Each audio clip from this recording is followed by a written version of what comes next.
Empower Black men to live extraordinary lives. Shatter the stereotypes. Power Black men. Power Black men. Shatter the stereotypes. Power Black men to live extraordinary lives. Shatter the stereotypes. Shatter the stereotypes. Power Black men to live extraordinary lives. Welcome to Shatter the Stereotypes, where the intention is to empower Black men to live extraordinary lives. This show is based on the simple idea that every Black man is capable of creating inner peace, dynamic health, great relationships, and financial abundance. Therefore, we provide insights and strategies to educate, motivate, and inspire Black men to reach their full potential and create the life of their dreams. So if you're ready for some high-octane motivation and inspiration that supports and empowers you to live the life you were born to live, get ready to shatter the stereotypes so you can build a life that lights you up and positively impacts the world. So now, let's shatter the stereotypes with your host, Coach Michael Taylor.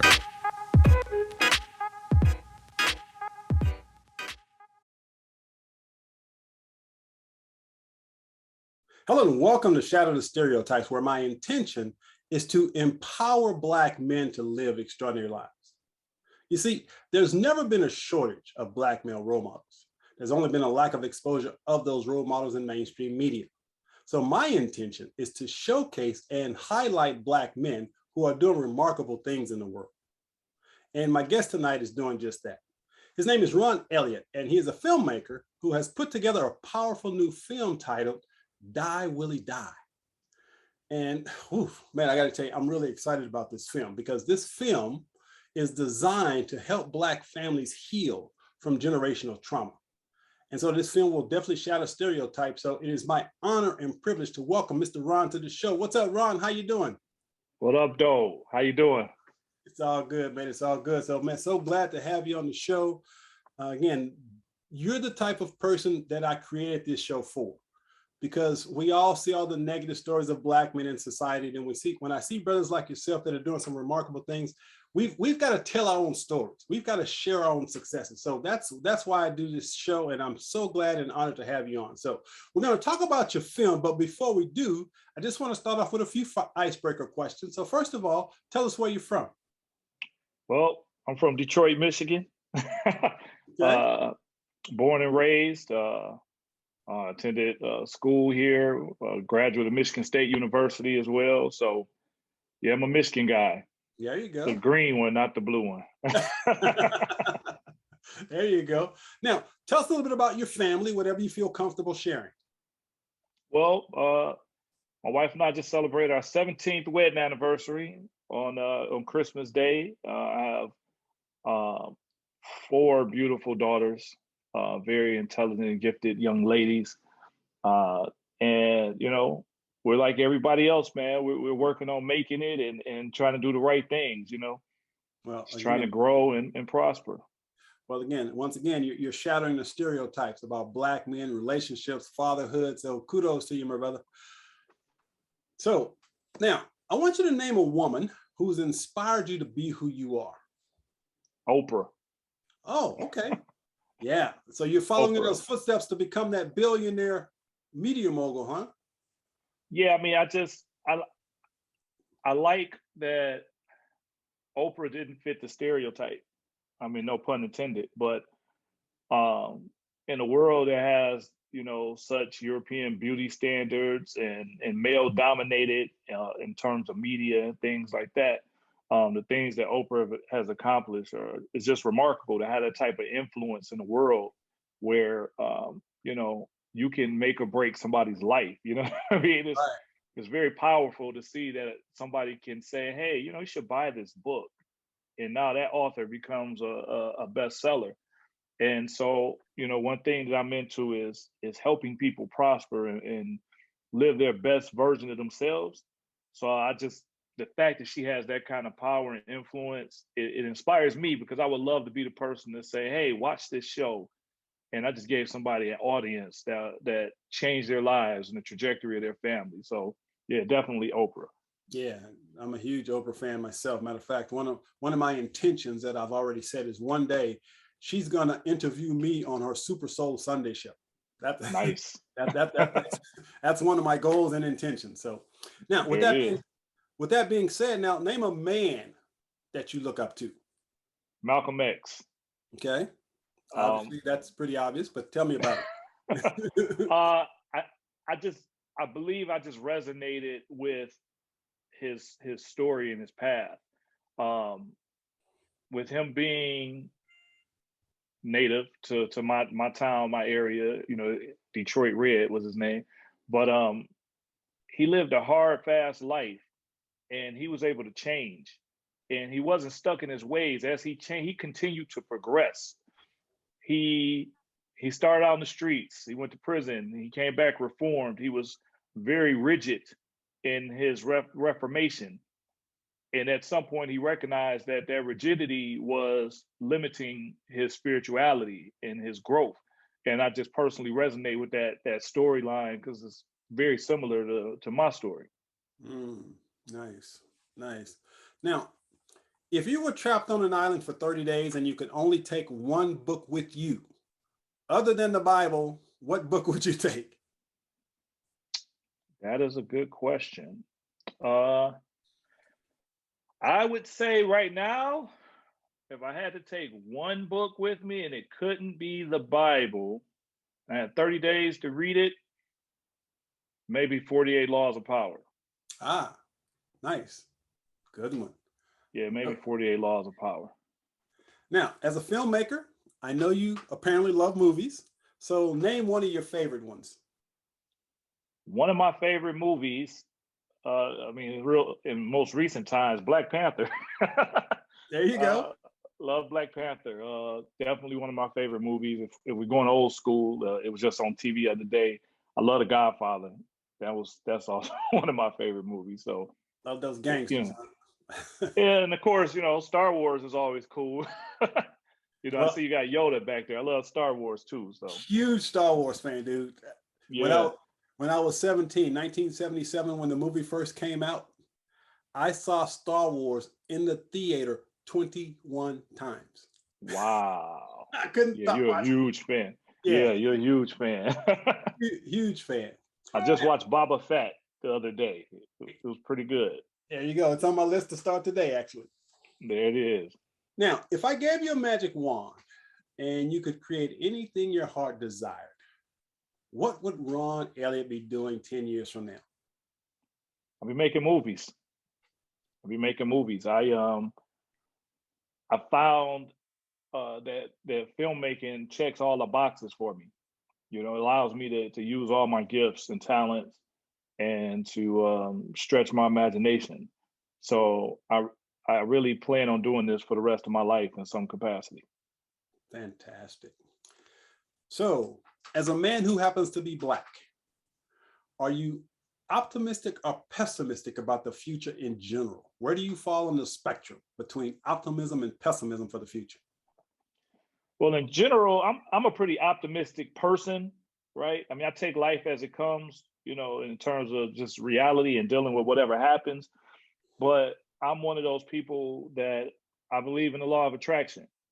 And so I don't look forward looking for problems. I look forward looking for solutions and believing the best in people and hoping for change. I do know that there's levels, some people will, some people won't, right?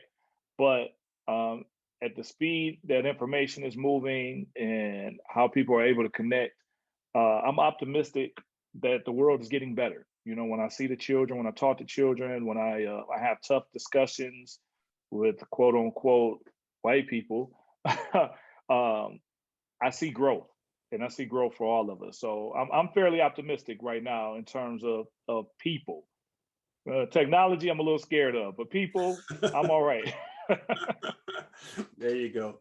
Now, I wrote a book titled The Cure for Onlyness, A Black Man's Guide to Joy, Passion, and Purpose. And in the book, I address the challenges that we as Black men have to deal with sometimes when we're in positions as the only person of color. So I'm sure you've had those types of experiences. So how do you deal with being in that situation? It's funny that you say that, because maybe for the past 5 or so years, I work heavy in real estate, as an investor, as a coach, as a real estate agent, and my real estate friend circle is predominantly white, and so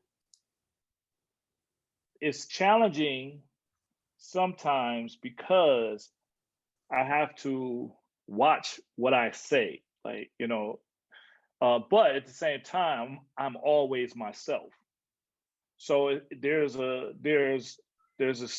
one time we were having a discussion. We were in a mastermind group, and in this mastermind group, you got maybe a middle-aged white lady, you got maybe a younger white guy, a Hispanic guy, and then you got another white guy, probably about my age, 40. And we're having this conversation, and it's about the city and how people in the city, it doesn't appear that they're making efforts to change their situation. And one of them, the people in the group, they said, well, you did it. Right. And at that moment, I had a choice. I could shut up and let it pass, or I could take that moment to educate. I couldn't shut up. So I had to explain to them, that the social economic climate doesn't allow us to have the same situations that they have. We don't have the same problems. A poor white family and a poor black family don't have the same opportunities to escape poverty, right? It's just certain things that's built against us. And so we got into the education thing, and I had to explain to them. I said, listen, I went to the best high school in the city, and I still had to share books. Couldn't take books home. Did you ever have to share books in school? No, we never had to do that. I said, you can't gauge the people in the city, particularly in my city, it's predominantly black, right? Based on somebody like me, because I'm the anomaly. I'm the person that's different than everyone else. I had a loving mother. I had loving people in my family. I had people with good foundations and morals and a compass and a passion to see me do better. Every kid in Detroit doesn't have that. So you can't look at me and say, if you could do it, they can do it, which I understand the sentiment. Yeah, if they had the tools and resources, but everyone just doesn't have the tools and resources. And that's why your show is important, because we have to show people that, you can make it out, but we got to give them a blueprint. We can't just expect them to watch and learn by osmosis. It doesn't really work that way. Yeah. Yeah, and that's one of the challenges as a man who happens to be black, and you're in those environments, and they see us as successful, and they say, well, you did it.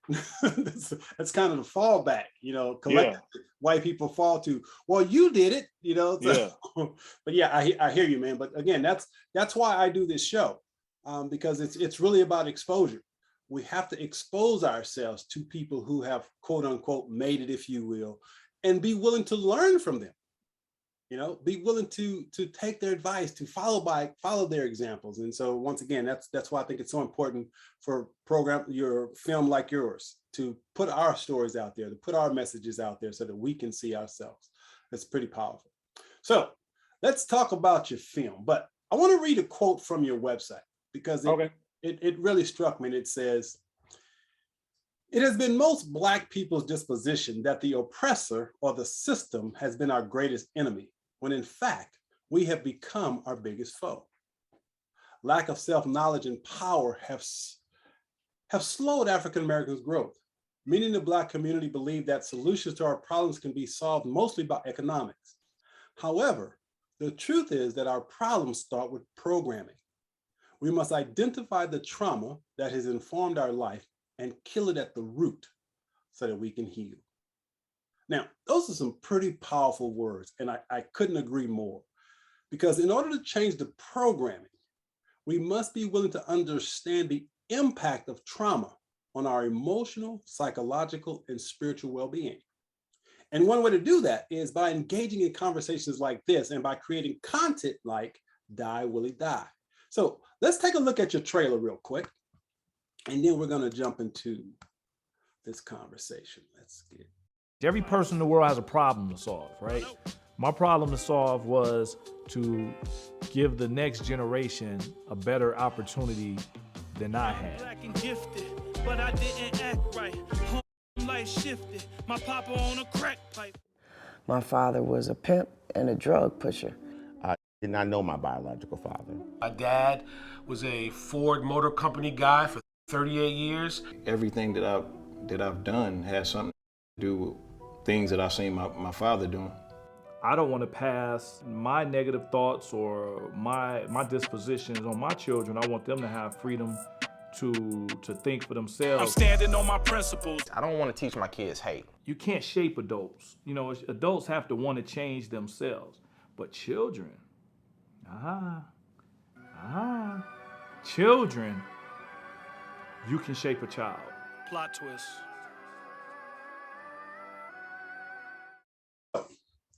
Man, I tell you, I'm really, really excited about this film. I can't wait to see it. Just really looking forward to it, because the vibe that I'm getting from you is that you're a brother that's, I'll say, forward thinking, solution oriented, and that's what we need. We really need to do this. So I want to first of all start with the title. So what does the title mean, and why did you choose it? So Willie Die was inspired by the book, The Willie Lynch Letter and the Making of a Slave. And the idea initially was going to just be a book. I wanted to write a book for my children, particularly addressing the mindset that has been programmed in terms of what we call Willie Lynchism, right? Where we're pretty much hindering ourselves, we're fighting against ourselves, becoming our own worst enemy. And so, you know, when thinking of movie titles, you know, you want something dramatic. And so what can make people turn their head and say, what is this? And so, you know, I decided to go with Willie Die. It kind of popped in my head in the shower. That's usually what happens for me. And it made sense to me to say, hey, you know, what are we really trying to accomplish? We want to kill the ghost of Willie Lynch. We want to kill the Willie Lynchism, the mindset that was promoted, so that we can heal from the trauma. Because if we don't recognize that the problem starts up here, we can't ever fix it. You know, your brain, your body is going to follow your mind, right? So that's the inspiration behind the title, The Willie Lynch Letter and the Making of a Slave. Now, with that being said, kind of give the viewer, in case they are not familiar with the Willie Lynch Letter, can you kind of give them an overview of what that was? Okay, so the Willie Lynch Letter, it was primarily a propaganda book to motivate African Americans to do something, right? So Willie Lynch is a fictional slave owner. Some people have believed him to be real, but he's fictional, a character, right? And Willie Lynch writes a letter to a group of slave owners in Virginia, and he basically lays out a plan step by step for how to make slaves enslave themselves, so that the slave owners wouldn't have to beat and kill their slaves. If you follow, he says, if you follow these steps, if you follow my programming, that your slaves will make their children slaves for hundreds of years, maybe even thousands of years. So the book is coupled with a secondary book called The Making of a Slave, and in it has specific details on how to break the black male. So when you hear the idea of buck breaking, how to condition the black woman to make the children flip the roles. It talks about colorism. It talks about ageism. It talks about plantationism. That's a word I made up. I mean, it covers a broad spectrum of how to confuse black people to the point that you don't have to beat them with whips. They'll beat themselves. Yeah,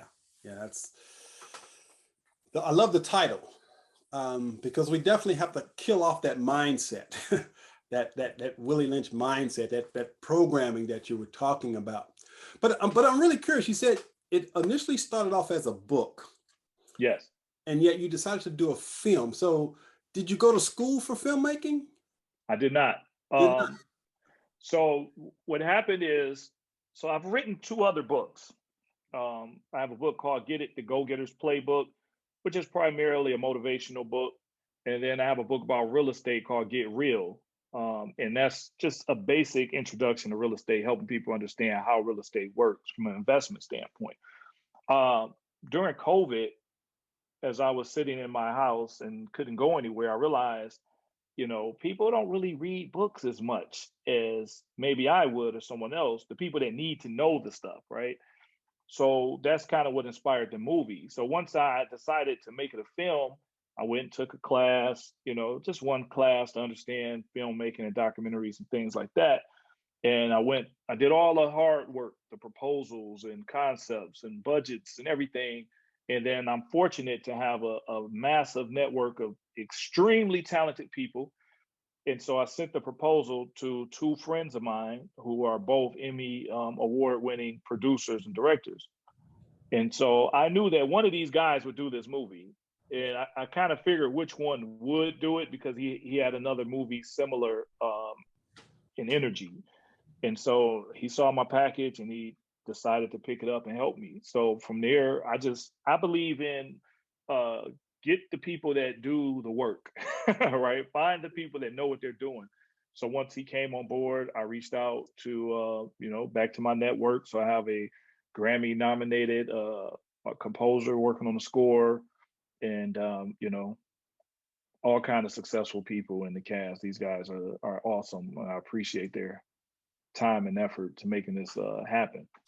So tell us a little bit about the format of the movie. So it's a documentary that you're narrating through, or tell me how it flows. So it's pretty much a talking heads documentary, meaning there's a lot of interviews, B-roll footage type of thing, some music, original music from the soundtrack that I wrote, and some voiceover work, but it's not one of those PBS black and white, someone's just talking and showing pictures type of thing. It's real emotion. You get to see the people talking to you and hear their heart. So it's very as we're editing it, it's coming together. My oldest daughter is 16. She watched about 50 minutes of it and said, "I'm not bored yet." So I think that's a good sign. Yeah, that says a lot. It says tons. Now, I'm curious though, is the film based on your own personal healing from trauma, or is it just a collective idea that you had? So the idea of the film was to find experts who are way smarter than me to talk about things to help all Black people. So I have former drug dealers in this film. I have activists in this film. I have educators in this film. I have psychologists in this film. I have music business people in this film. It's a wide array, motivators, a wide array of people who have different life experiences that I felt like somebody could learn something from, because I have a life experience, but you may not be able to relate to me, right? So I wanted to make sure there was somebody that everybody could relate to. So the traumas that maybe I've experienced, yeah, they're there, but I don't get too deep into, well, I was going through this and this happened. The film is not so much so geared towards the sob story. It's more so identifying, hey, look, this is what happened to me and this is how I fix it. So if this has happened to you, maybe this is how you can fix it. So it's very solutions oriented. Yeah. Now, there's a lot of talk about mental health and healing these days, which I think is so important. So I'm wondering, in your film, does your film remove some of the stigma of maybe seeking support, and giving people permission to maybe deal with trauma? Yes. So the short of it, the format of the film, when you watch the film, because a lot of people, I get a lot of hate mail, okay? A lot of people think this is a slave movie because of the title, right? Die, Willie Die. Oh, you got the hanging man. And it's not a slave movie, right? That's just to identify the programming. So the film flows. We kind of start with informing you of the programming, then we go into the problems that we are dealing with, and then the last section of the film deals with healing. And a big portion of the last part of the film is encouraging people who need help to seek it and to see other Black people are getting help. Like, it's okay. it's no stigma. I have in my family, many people who have mental health challenges, right? Some people are being medicated, some people are going to counseling, some people are ignoring it, and you can tell, right? So the whole goal of the film is to plant a seed to let people know it's okay to heal. Like, it's okay to take that first step. It's okay to talk to somebody. It's okay that you messed up 10 years ago. You can fix that. You know, I had a friend reach out to me. Well, I reached out to a friend, old friend, found him on Instagram by accident, right? Somebody mentioned his name. I was like, wait, whatever happened to this guy? I sent him a message. And I guess some years ago, you know, something happened and he did somebody that I referred him to dirty. Like, you know, he did something wrong. I don't really remember what he did exactly, right? But he asked me, could I connect him with that person? Because he wanted to make it right. Because he said, man, you know, life was just so bad. I was going through so many things, man. I'm just want to make it right because that was wrong what I did. Now, life moves so fast for me. I got 4 kids, man. I don't remember what happened 12 years ago or whenever it happened. And but that was humble of him that all this time later to say, you know, I messed up. You know what I mean? And a lot of times we have a hard time just healing from the idea that, okay, you're going to mess up. We're imperfect. Nobody's perfect. You're not going to get it right all the time. The thing is, you got to keep living and you got to keep growing. So the film is huge on continuously living and continuously growing. Yeah, and one of the biggest challenges I think we have in our community is this whole idea of raising our kids. How many times have you heard somebody say, well, I got beat when I was a kid and I turned out okay, you know, and we justify and rationalize trauma, but those experiences traumatically impact our lives as adults if we aren't willing to deal with them. So I think it's important for us, especially as Black folk, to have this conversation about child abuse and sexual abuse, because these things are actually real and are happening. So in your film, I'm wondering, do you discuss from that perspective, like child abuse and how to prevent it? So no, the film doesn't get too deep into any particular topic. Okay. There is mention of people who have experienced such things in the film, but it's not, the intent of the film is primarily to just plant a seed for people to recognize that, hey, I may have missed something. Yeah. Or I may be going through something right now, and it's a result of something that happened to me before. And I can fix it. You know, there's the whole thing of it is I can fix it, you know. And so no matter what it is, whether it's going to talk to somebody, whether maybe you need medication, whatever, we kind of cover those things, but we don't just get way too deep into any specific trauma.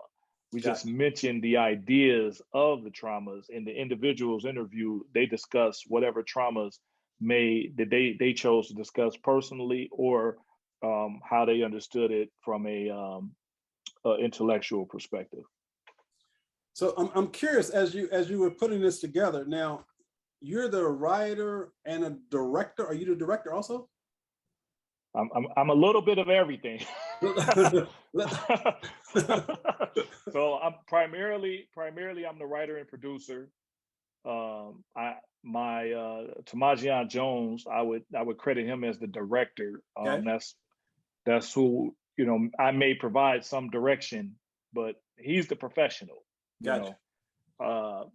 So I also, I guess I would be considered the star of the film because I'm unexpectedly in it a lot.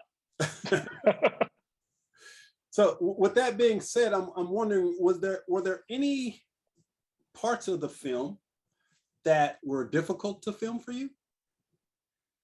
The parts that were difficult for me, you won't see. But the film in itself, yeah, it presented challenges, particularly, you know, with us living in the times that we're living in, coordinating with people, getting places, restrictions, you know, some technical stuff, you know, some things you can't control. But for the most part, the process was a lot easier for me than most first-time filmmakers because I went with somebody that made films before. and I trusted people who had the experience that I didn't have. I mean, we get taught that that you got to do a lot of work to learn something, right?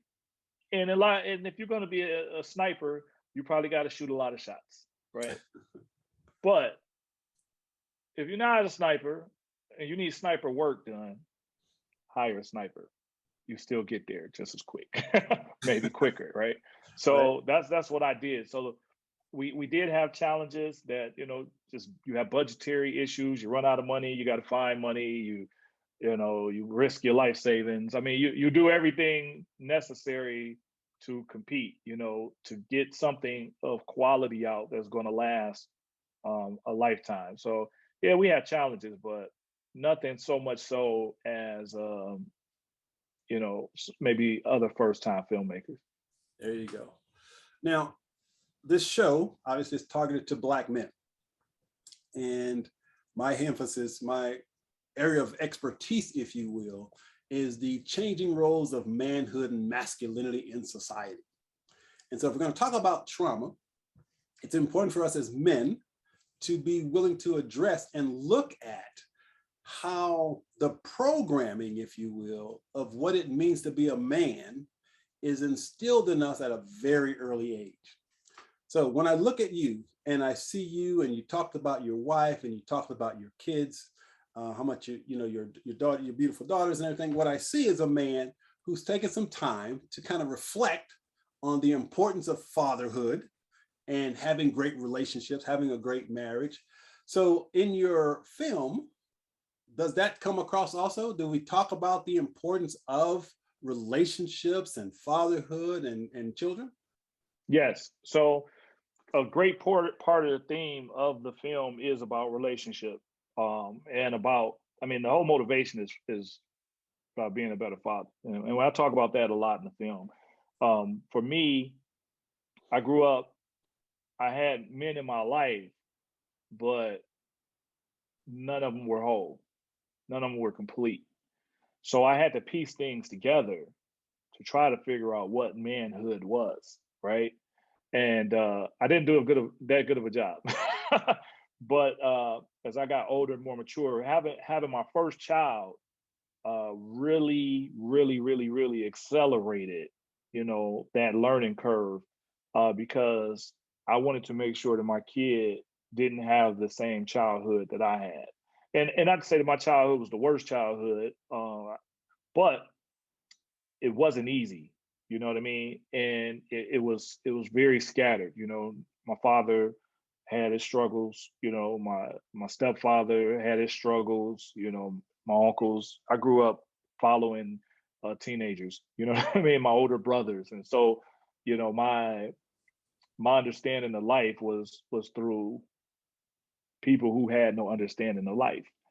And so it took me to have my child. I wound up being a member at a church where the pastor was very structured.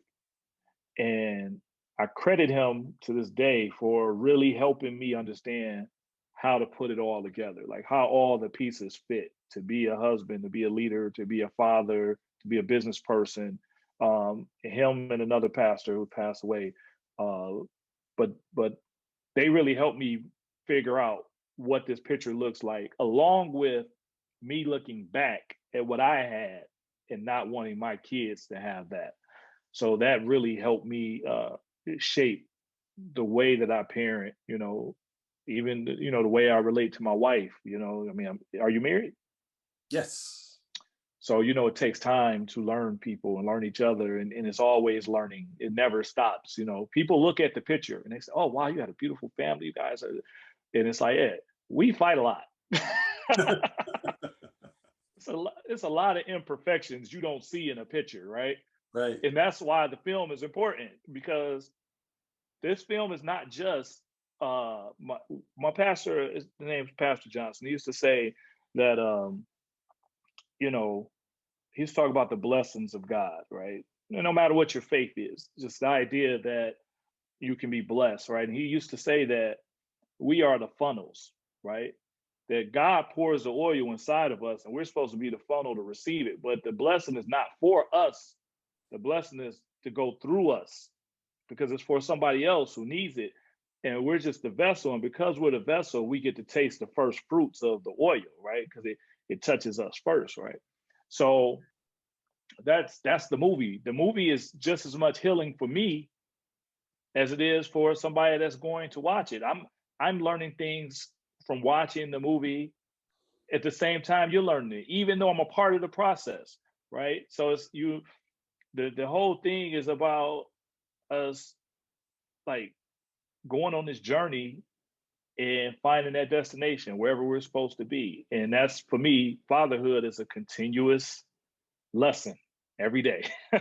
Yeah. So yeah, that's kind of how that works for me.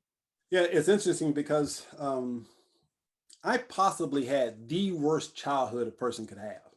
I mean, every imaginable type of abuse. But I remember when I was approximately 10 years old, I'll never forget this day. I was mad at my dad for spanking me for something. I don't even remember what it was. And I remember we had this house that's set up on blocks. And I used to crawl under the house underneath the concrete steps. And that's why I would play with my cars and my toys or whatever. And so I'm sitting under the steps after my dad had spanked me or whatever. And I remember this thought. When I grow up and have kids, I'm not going to treat my kids the way my dad treats me. I'll never forget it because I remember that thought as though it were yesterday. And I remember in that moment making a conscious decision that I was going to be a good father. Now, based on my dad, if I would have followed his route, that couldn't have happened. But because of that choice that I made as a kid,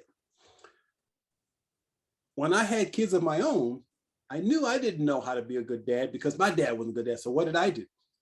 I read books. I went to seminars. I learned how to become a good father.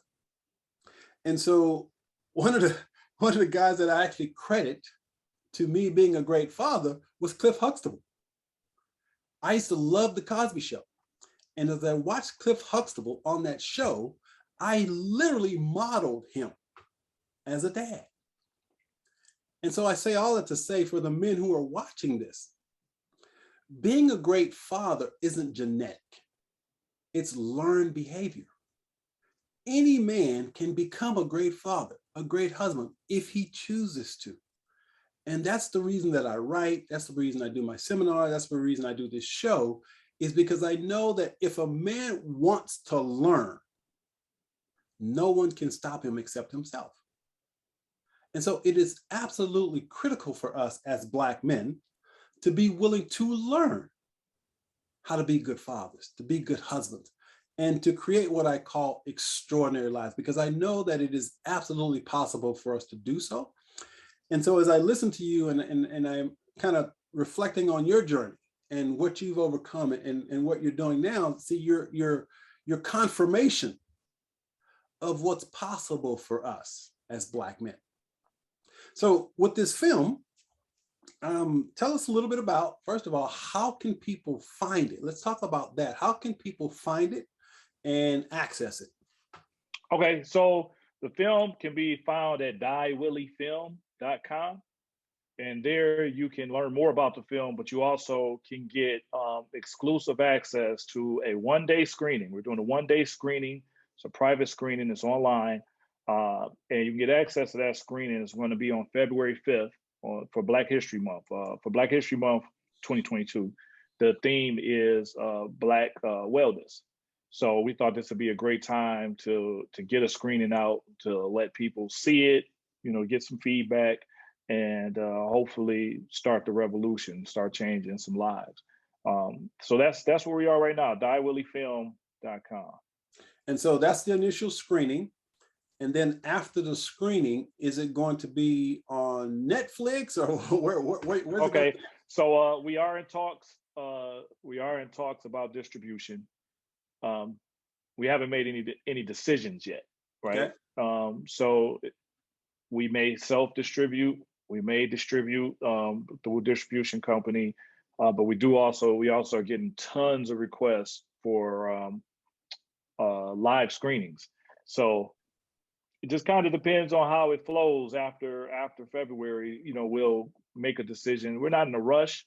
We want to make sure we make the best decision and make sure that most people see it and get the most out of it, and that we can be made whole at least to continue to do it again. So yeah, for sure February. And then after that, if you go to the website and you lock in, you know, we got all kind of links for you to stay in the loop. Everybody will get the knowledge of what's happening next once they're in the loop. So williediefilm.com, go there now. There you go. And there'll be a link below this video so they can access it. So now you obviously had a vision and you pursue this vision, and visions can't come true. Dreams can't come true without a supporting cast. So I now want to just talk a little bit about some of the people that supported you and being in the film. And I just want to kind of give you an opportunity just to kind of give us the 411 on some of the cast. So I've got a list of the people here, but I'm sure you know who they are. So I just want to kind of shout out who was there and what they did and what they contributed, if you would. All right, so I got to shout out a few people that you may not see in the film first, the very, very important people. First, I got to shout out my mother, okay? Because my mother comes through to watch my kids and everything else while I'm traveling and doing everything to make this happen. Nothing can happen in my house without my mother. So I want to shout out my mother. I want to shout out my wife, my mother. Put your mom's name out there. What's her name? Okay, my mother's very private, but okay. Linda. Her name's Linda. We'll go with her first name. My mom is Linda. There you go. Okay. Thank you, Linda. Love you. My wife, Mary. Marietta is critical to making this machine work, right? Keeping my daughters up and just handling things while I'm doing what I'm doing. I'm one of the most blessed men on earth that my wife allows me the freedom to work, to do my work and to follow my purpose. So I can't shout anybody out without shouting her out. And of course my kids, because they're in the movie. So my kids are in the movie, but my oldest, a special shout out to her, Samia Savan. She was critical as far as being a production assistant in the film. And also, you won't see in the film, Josh Shelley was a production assistant who traveled with myself and Tamajian, who directed the film. Everywhere we went, Chicago, Philadelphia, New York, wherever we had to go, he was there behind the scenes helping make this happen. And the rest of the crew at T-Bop Media, all those guys are really great. That's the company, Tamajian's company, who helped film the movie. In terms of people in the film, we got Royce the 5'9", Grammy-nominated artist, activist, has a foundation, the Ryan Montgomery Foundation, which focuses primarily on educating people about mental health and things like that. So he was very gracious, very kind, allowed us to come to his studios and film. We have Mama Soul, and no pun intended, Mama Soul is the heart and soul of the film. I mean, she was a late addition because I wasn't aware of her, right? And I happened to be watching a podcast from David McCullough, who's also in the film, founder of Inception, the first mental health gym. And he has a podcast called Inner Wealth on the Earn Your Leisure platform. And I was watching it, and I was like, I gotta have her. She got to be in this movie. So I reached out to David. I said, man, you got to connect me. She has to be in the movie. And, one thing led to another, and she has been a blessing many times over. Just even watching the film as we're working on editing it, just very powerful person, very, very powerful. We have Lamont Hayes, who is a music business guy and marketing, big in promotions. He was very helpful and integral actually in helping me secure an interview with Royce. So some of the people in the film and the behind the scenes, it's just they helped a lot. There's a lot of things, a lot of people that really push things through. Then we got Dr. Leno, Michelle Leno, and she has a show called Mind Matters, and she talks big. She's big on the mental health kick. She was. You had to have some experts and she was definitely an expert. We had Alphonse, the therapist, Alfonso Nathan he's from New York, from Staten Island, I believe, but he's in Philadelphia, and he does a lot of therapy. He's part of a program called Black Men Heal. Oh yeah. And he, big resource guy, man. So if you're a Black man and you're looking for healing, Fonz the therapist, reach out to him. We also had, all right, let me think who else I got in this movie here. There's a lot of people. Negus Vu, yes. Okay. Activist, educator, entrepreneur, not just a talking head guy, but feet to the ground, really out here mentoring, really out here working in the community, really putting his hands in the dirt, right? Very knowledgeable, very, very knowledgeable guy, very smart. And, it's people like him that give you the hope, because you see them actually doing the work, and they're passionate about it. They're ultimately passionate about it. We had Shauna Twitty. She's in the film. She's actually a nurse, and she works in the mental health space. So she works a lot with mental health patients. So this gave us a little more technical knowledge of what was going on. She also a mother of like 5 kids. She got a lot of kids. So, and married, good husband. And they, I learned something from them. Definitely learned something from them. It was very valuable from a family standpoint. Let's see, who else we got in this movie? Did we get Dr. Jeff Robinson? Dr. Jeff Robinson. Man, Dr. Jeff Robinson was the brains. Man, I tell you, Dr. Jeff Robinson is he's a principal in Detroit Public Schools, but he also was like one of the first people to get a PhD in African American studies.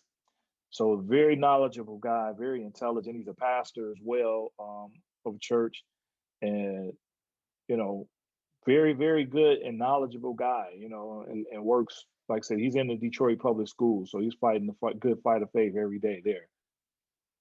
Who else is I missing? So we got Nicole Wilson.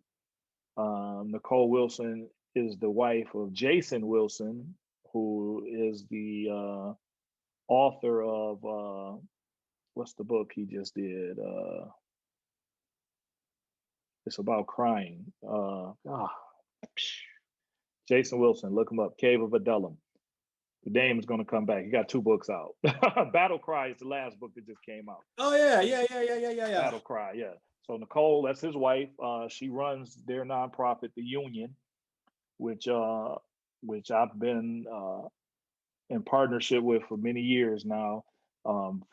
She's a nurse, and she's the program director, the executive director over the whole thing.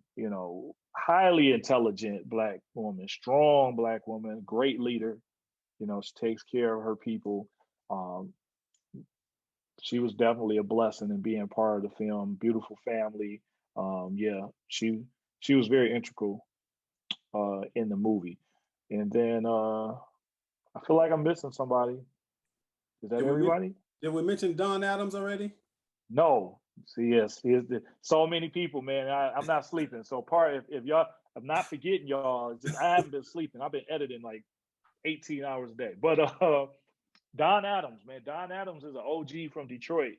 Somebody that when the crack game was a game for real, he was one of those young people that wound up, having great success until the feds knocked on his door.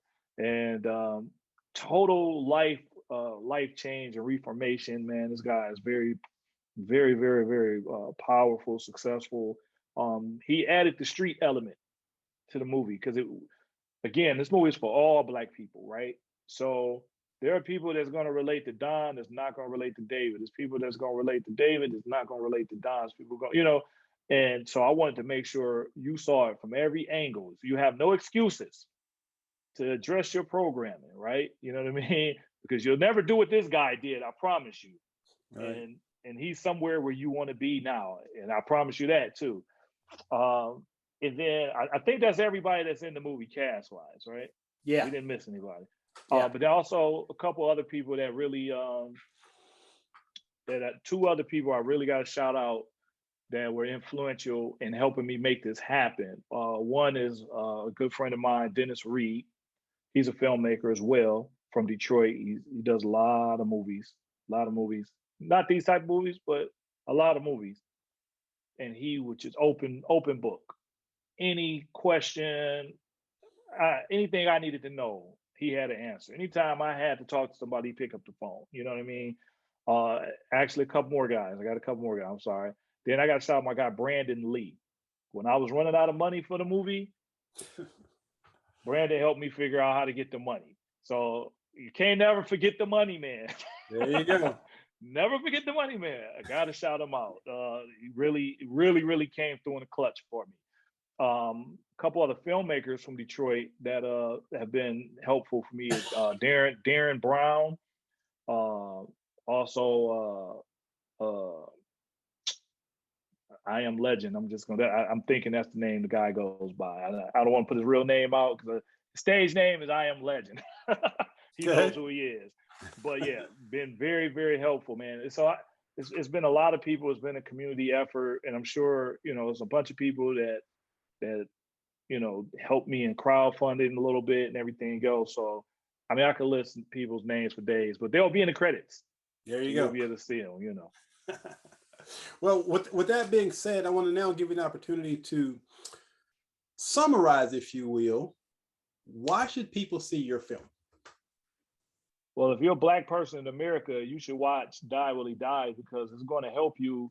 It's going to help you heal. It's going to help you recognize some things in yourself you may have not knew were there, and it's going to help you change. I was in a editing session the other day, and I was complaining about something, and I didn't realize I was complaining about it, but I must have been complaining about it a lot because my other editor said, "Hey, man, why you keep complaining about that?" Right? And he was like, "You want to talk about it?" And I didn't realize that it was bothering me. I didn't even realize that I was complaining. I hate when people complain to me all day. So the fact that he took the time to make me recognize that I was complaining, he was like, "I hope I didn't offend you." I'm like, "No, I'm actually happy you said that because subconsciously I'm running a program and I don't even realize I'm running it.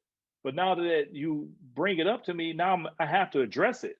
Why am I complaining about this?" And once I thought about it, I was like, "Oh, yeah, I understand why I'm complaining about this. We had a fight about this.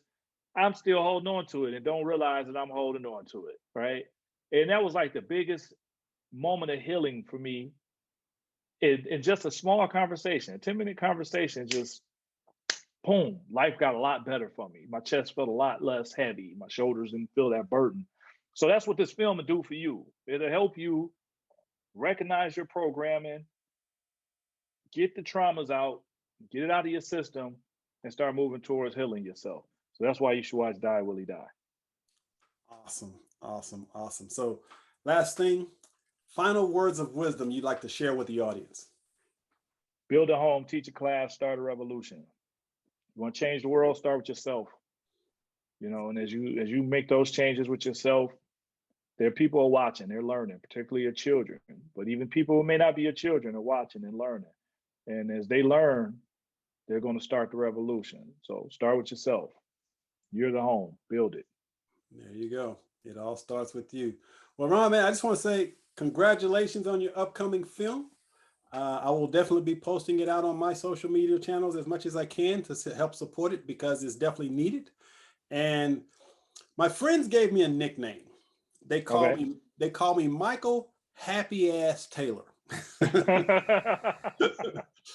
because I'm an irrepressible optimist. And when I see men like yourself, man, that are doing these things, it fills me with optimism. So again, man, I'm so glad that we've connected. I know this won't be the last time we'll connect.